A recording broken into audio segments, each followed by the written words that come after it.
महोदया, जहाँ तक योजनाओं का सवाल है, हमारा उद्देश्य यही है गरीब हमारी योजनाओं में अधिक से अधिक लाभ उठाएं।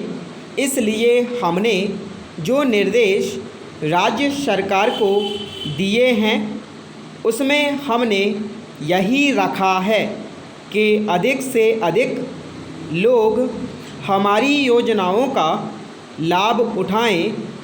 और भी कई तरह के कार्यक्रम हम चला रहे हैं। मैंने शुरू में ही कहा कि ये कार्यक्रम हमने शुरू किए हैं और उनके फल धीरे धीरे मिल रहे हैं। फिर भी हमने कभी दावा नहीं किया है कि हमने सारी समस्याओं का हल कर दिया है। हमने प्रयास ज़रूर किया है और लगातार कर रहे हैं और हम उम्मीद करते हैं कि आपका अगर सहयोग होगा तो हम इन समस्याओं का समाधान करने में बहुत हद तक कामयाब हो सकते हैं। आपने रेडियो की चर्चा की। रेडियो में इसका प्रसारण करते हैं। मौसम के बारे में उन्होंने एक पैमाना बनाया हुआ है। 5 डिग्री से नीचे जब पारा गिरता है तो वे कहना शुरू कर देते हैं कि अब शीत लहर चलने वाली है।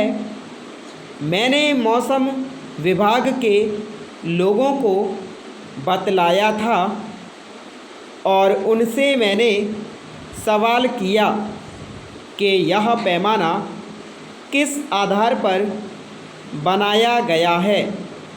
आप मेरी राय से सहमत होंगे कि सर्दी हो या गर्मी हो, इसमें तो शीत या लू से ऐसे ही लोग मरते हैं जिनके पास कोई रहने के लिए घर नहीं होता, पहनने के लिए कपड़े नहीं होते।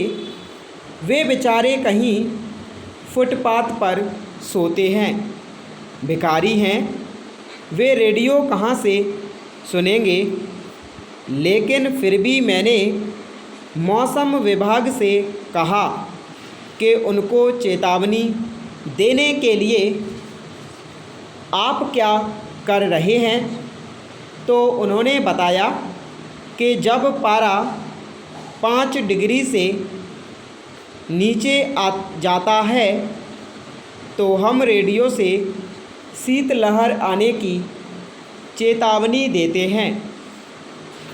उनके मापदंड के अनुसार शीतलहर न भी हो, अगर उनके पास पहनने के लिए कपड़े नहीं हैं, रहने के लिए घर नहीं है, तो वे भी लोग इतनी सर्दी में मर सकते हैं। उन्होंने इस बात को माना कि इस बारे में वे विचार करेंगे कि किस प्रकार से गरीब लोगों को सर्दी या गर्मी के कारण मौत से बचाया जाए। यह जो मापदंड अभी बना हुआ है उसको बदलने के बारे में भी वे विचार कर रहे हैं। श्रीमान, आप और हम सभी जानते हैं कि इन सब का कारण केवल गरीबी ही है, लेकिन आज इसका कोई राजनीतिज्ञ लाभ उठाने का प्रयत्न नहीं कर रहा है। यह तो सभी पार्टियों की समस्या है।